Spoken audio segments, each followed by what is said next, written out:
So why solo for St Andrews College?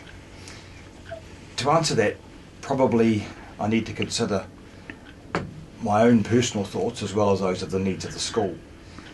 As far as I was concerned, as a teacher teaching the last 30 years, one aspect of my practice, our practice at the time, that was lacking was a real understanding of the outcomes of what we were doing.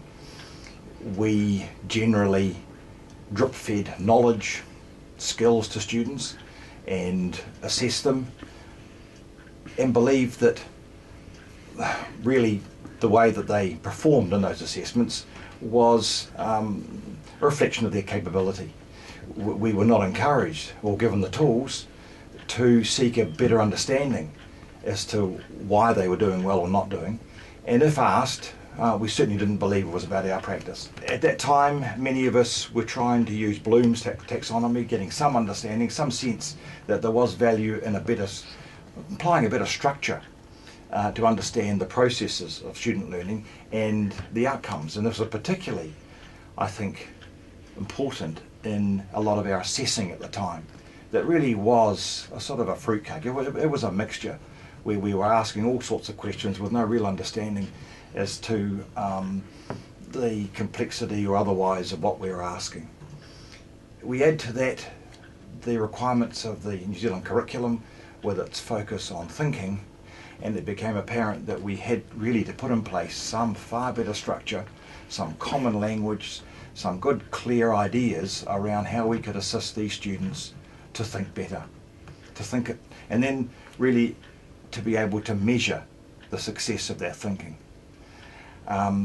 To inquiring as to how to learn, we needed to really learn how to inquire better. So consequently Solo gave us a tool, Solo gave us a structure, Solo provided for us transparently the maps, the tools, the rubrics, that we could now better understand what it was we were asking students to do. We were able to move from pretty superficial, surface type questioning or understandings, move into deeper and more complex conceptual questioning and understandings, and the students knew what we were doing. It was not a magical mystery tour.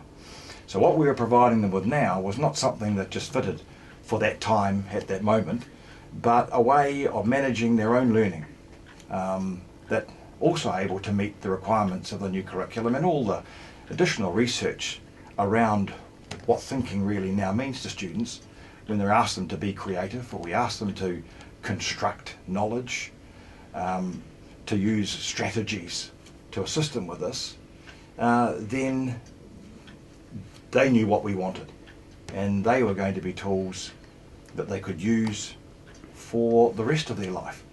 And interestingly, not just in the classroom. This was a way of approaching a lot of what they were doing, and so they're really important tools.